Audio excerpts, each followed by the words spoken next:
Everyone, this is Anitha சக்தி. இது பணக்கார விவசாயி எபிசோட் நம்பர் 10. வாங்க இன்னைக்கான எபிசோட்குள்ளே போயிடலாம். நம்ம ஃப்ரெண்ட்ஸுங்க எல்லாரும் சேர்ந்து நைட் டின்னரை ரெடி பண்ணியிருப்பாங்க. நம்ம ஹீரோயினி தான் எல்லா ஃபுட்டையும் சமைச்சிருப்பாங்க. நீ நாளைக்கு ஊருக்கு போகிறல்ல, உனக்கு எனக்கு ட்ரீட் கொடுக்கணும்னு எனக்கு தோணுச்சு. அந்த சாப்ஸ்டிக்கை என்கிட்ட கொடு. அப்பாடி, ஒரு வழியை சாப்பிட உக்காந்துட்டோம். இது எனக்கு பிடிச்சிருக்கு. உனக்கு பிடிச்சிருக்குல்ல, அப்போ இன்னும் அதிகமாக சாப்பிடு. எனக்கு பிடிச்ச டிஷ்ஷும் இங்கே இருக்குது. உனக்கு பிடிக்கும்னு எனக்கு தெரியும்டா, அதனால தான் செஞ்சேன். உன்னோட ஃபேவரட் என்னன்னு எனக்கு தெரியாதா? இந்தா இன்னும் கொஞ்சம் நிறைய சாப்பிடு அப்படின்னு சொல்லி கொடுத்துட்ருப்பாங்க. இதில் சைலண்ட்டாக சாப்பிட்டுட்டு இருக்கிறது நம்மளோட ஹீரோ மட்டும்தான். தேர்ந்தெடுத்து தான் பிரதர் சாப்பிடுவாரோ அப்படின்ற மாதிரி ஸ்கூல்மேட் கேட்க, ஒன்றும் இல்லைப்பா, உன்கிட்ட எதுக்கு நான் வாய் பேசணும்? நாளைக்கு தான் நீ ஊருக்கு கிளம்பிடுவல்ல. ஆமாம் ஆமாம், நாளைக்கு நீ ஊருக்கு போயிடுவல்ல. நாம் என்ன கேட்குறோம், இவனுங்க என்ன சொல்கிறானுங்க? நாளைக்கு மட்டும் ஃபோட்டோ வெளியில் வந்துச்சுன்னா நம்மளோட கிராமத்தோட புகழ் உச்சிக்கு போயிடும்ல. இதுக்கெல்லாம் காரணம் நீ தான்ப்பா அப்படின்னு சொல்லிட்டு ஃப்ரெண்டுக்கு தேங்க்யூ சொல்கிற விதமாக ஒரு ட்ரிங்க்கை குடிச்சிட்ருப்பாங்க. அது ரொம்ப ஸ்ட்ராங்கான ட்ரிங்க்கு. அப்போ ஃப்ரெண்டு சொல்வார், இது உண்மையை சொல்லக்கூடிய ட்ரிங்க்கு, யாராலையும் அவ்வளோ சீக்கிரம் அதிகமாக குடிச்சிட முடியாது. என்னால் முடியாதா என்ன? அப்போ ஃப்ரெண்டுக்கு ஃபோன் வரும், எனக்கு முக்கியமான கால் வந்துருச்சு, என் சோத்து மேலே கை வச்சிங்க, அப்புறம் உங்களுக்கு வயிற்றால தான் போகும், நான் வந்துடுவேன் அப்படின்னு சொல்லிட்டு போயிடுவார். இங்கே ஃப்ரெண்டு ஓவராக குடிக்காத பார்த்து நம்ம ஹீரோயினி, இதெல்லாம் தேவையா அப்படின்ற மாதிரி கேட்பாங்க. என்ன எக்ஸியமோன், நீ ஸ்கூல் டேஸில் என்னை பார்க்காதாலா, காலேஜ் டைமில் பார்த்துருக்கணும் அப்படின்ற மாதிரி தான் சொல்லிட்டு இருப்பாரு. அப்போ நம்மளோட ஜிங்விங், அப்போ இருந்தது வேற, இப்போ நாங்கள்லாம் பொண்ணுங்கள்லாம் இருக்கோம், இப்போ போய் என் கூட போட்டி போட யார் இருக்கா அப்படின்ற மாதிரி இவர் திமிரில் குடிக்க, ஏன் நான் இல்லையா அப்படின்ற மாதிரி ஹீரோ குடிச்சு காமிப்பார். இவன் என்ன இவனுக்கு சரிசமாக ஆரம்பிச்சிட்டான் அப்படின்னு ஹீரோயின் நினைக்க, 2 பேரும் மாற்றுக்கட்டில் அந்த பாட்டிலையே காலி பண்ணுவாங்க. ஐயையோ, இது எங்கே போய் முடிய போதோ அப்படின்னு சொல்லிட்டு நம்ம ஹீரோயினி, போதும் குடிச்சது போதும், இதுக்கு மேலே குடிக்காத, இன்னும் கொஞ்சம் குடிச்சுக்கிறேன், குடித்த வரைக்கும் போதும், குடிக்கிற நாயங்களா, நான் நல்லா தான் இருக்கேன். எது சரி இதான் சாக்கா அப்படின்னு சொல்லி ஸ்கூல்மேட்டு நம்ம ஹீரோயின் தோளில் சாய வர போக, நம்மளோட ஹீரோ அட்வான்டேஜ் எடுத்துக்கிட்டு அவர் முதல்ல சாஞ்சிருவார். இவன் வேணும்னு தான் செய்கிறான், நாம் சாய்வான்னு இவன் கணிச்சிருக்கான் அப்படின்ற மாதிரி ஃப்ரெண்டு உக்காண்ட்ருப்பாரு. லின்ச்சா கேந்திரு, இவன் ஏதோ ட்ரிக்ஸ் யூஸ் பண்ணுறான்னு நினைக்கிறேன் அப்படின்னு சொல்லி ஜிங்வெங் நினச்சிட்ருப்பாங்க. லின்ச்சா எழுந்திரி, சரி பார்த்து பார்த்து அப்படின்னு சொல்லிட்டு ரூம் பக்கம் நம்மளோட ஸ்கூல்மேட் தான் தூக்கிட்டு போய் ஹீரோவோட பெட்டில் படுக்க வைப்பார். என்ன கணக்கிறான், ஃபுல்லாக குடிச்சு நானே ஸ்டடியாக இருக்கேன், நான் அரை பாட்டில் தான் குடிச்சிது, அதுக்கே இப்படி விழுந்து கிடக்குது, இதுக்கு இது தேவையா, வரட்டு கௌரவலாம் அப்படின்ற மாதிரி டென்ஷனாக உட்காந்துட்ருப்பாரு.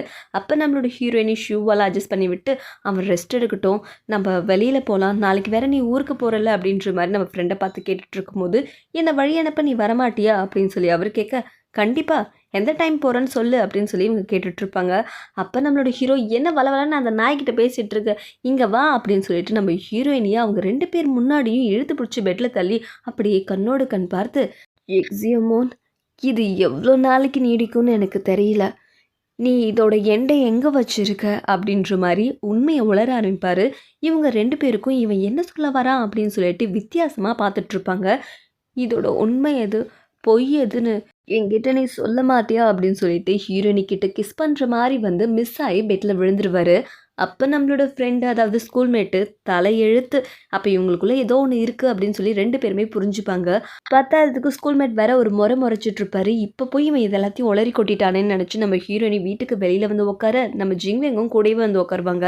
நம்ம ஹீரோயினிக்கு ஹீரோ மேலே சின்னதாக க்ரஷ் வர ஆரம்பிச்சிருச்சு. அவங்க சிரிச்சுட்டே தான் உட்காந்துட்ருப்பாங்க. அப்போ நம்மளோட ஜிங்வெங், உங்களுக்குள்ளே என்ன நடந்துட்டுருக்கு, அவன் என்ன உளறிட்டுருக்கான்னு சொல்லி கேட்க, அது வந்து சாரி ஜிங்வெங், அதை மட்டும் இப்போ கேட்காத, என்னால் உன்கிட்ட சொல்ல முடியாது. நீ சொல்லனா பரவாயில்ல விடு, நான் உன்கிட்ட ஒரு விஷயத்தை பற்றி சொல்லணும். நான் அடிக்கடி ஊருக்கு வரும்போதெல்லாம் ஒருத்தனை பற்றி சொல்வனே, சிட்டியில் ஒருத்தன் இருக்கான், நான் அவனை லவ் பண்ணுறேன்னு கூட சொல்லியிருக்கனே, உனக்கு ஞாபகம் இருக்கா? ஆமாம் சொல்லியிருக்க, அவனுக்காக தான் நீ சிட்டிலே ஸ்டே பண்ணியிருக்கேன்னு கூட சொல்லியிருக்கல்ல, எனக்கு நல்லா ஞாபகம் இருக்குது. அவன் பார்க்க ரொம்ப ஸ்மார்ட்டாக இருப்பான், எல்லா விதத்துலேயும் பர்ஃபெக்டாக இருப்பான். இன்னும் சொல்லப்போனால் நிறைய பொண்ணுங்க அவனை ஈமிக்கிற மாதிரி மெச்சிட்டே இருப்பாங்க. அவனை பற்றி இப்படி கதையாக சொல்லி அவன் யாருன்றதை அவன்கிட்ட இது வரைக்கும் நான் சொன்னதில்லைல்ல. ஆமாம், நீ சொன்னதே இல்லையே, நீ எப்போ சொல்வேன்னு நானும் வெயிட் பண்ணுறேன். அது அவன் பேர் வேறு யாரும் இல்லை, நம்மளோட லின்ஷா தான். எது, லின்ஷாவா? ஆமாம், அவனை இங்கே கிராமத்தில் பார்த்த உடனே எனக்கு ரொம்ப சந்தோஷம். இங்கேருந்து போகக்கூட எனக்கு மனசுலன்னா பார்த்துக்கோயேன். ஆனால் நீங்கள் 2 பேரும் ஹாப்பியாக இருக்கிறத பார்த்து உங்களுக்குள்ளே ஏதோ இருக்குதுன்னு நான் நினச்சிக்கிட்டேன். ஐயோ, அது வந்து நாங்கள் 2 பேரும் ஆக்ட் தான் பண்ணுறோம். என்னது, ஆக்ட் பண்ணுறீங்களா? ஆமாம்.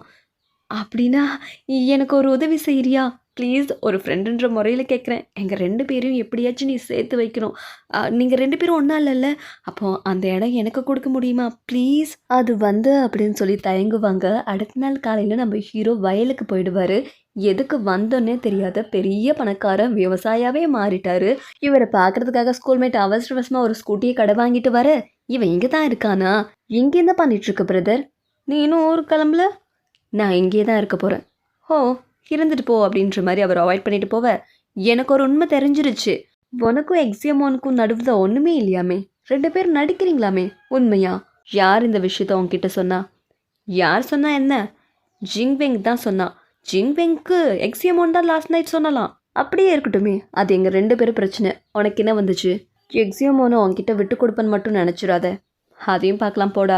அதையும் பார்க்க தானே போகிறேன். இதே ஊரில் இருந்து எக்ஸியமோனை என் பக்கம் இழுத்து காமிக்கிறேன் அப்படின்ற மாதிரி ஃப்ரெண்டு சவால் விட்டு போயிடுவார். வீட்டில் ஒரு பக்கம் நம்ம ஹீரோயினி துணியை வாஷ் பண்ணிட்டு இருக்கும்போது நம்மளோட ஹீரோ நீ சொன்ன வேலையை முடிச்சிட்டேன் அப்படின்னு சொல்லி வீட்டுக்கு வந்துடுவார். அவ்வளோ சீக்கிரமாவா? ஆமாம் முடிஞ்சிச்சு, பெருசாக ஒன்றும் இல்லைல்ல, அதான் வந்துட்டேன். சரி ஓகே அப்படின்னு சொல்லிட்டு அவங்க முன்னாடி போவாங்க. இவையே என்ன அவாய்ட் பண்ணுறா அப்படின்னு சொல்லி நாய்க்குட்டிகிட்ட பேசிகிட்டு இருப்பாரு. அப்போ ஜிங்வெங் வருவாங்க. இவன் தனியாக தான் இருக்கான்னு சொல்லிட்டு வரும்போது அவங்க செப்பல் ஸ்லிப் ஆகி கீழே விழப்போக ஹவுச் அப்படின்னு சொல்லி கத்துவாங்க. நம்ம ஹீரோ திரும்பி பார்த்து நீயா, கால் அடிபட்டுருச்சா? இங்கே சேர் இருக்குது, கொஞ்ச நேரம் ரெஸ்ட் எடு அப்படின்ற மாதிரி சொல்லிட்டு கிளம்ப போக, உங்ககிட்ட ஒன்று கேட்கணும். லாஸ்ட் நைட் எக்ஸியமோன் உங்களுக்குள்ளே இருக்க ரிலேஷன்ஷிப் பற்றி என்கிட்ட சொல்லிட்டா. அதனால என்ன அப்படின்ற மாதிரி ஹீரோ அசால்ட்டாக கேட்பாரு. பத்தாததுக்கு நம்ம ஹீரோயினி ஒளிஞ்சிருந்து தான் இதெல்லாம் பார்த்துட்டு இருப்பாங்க.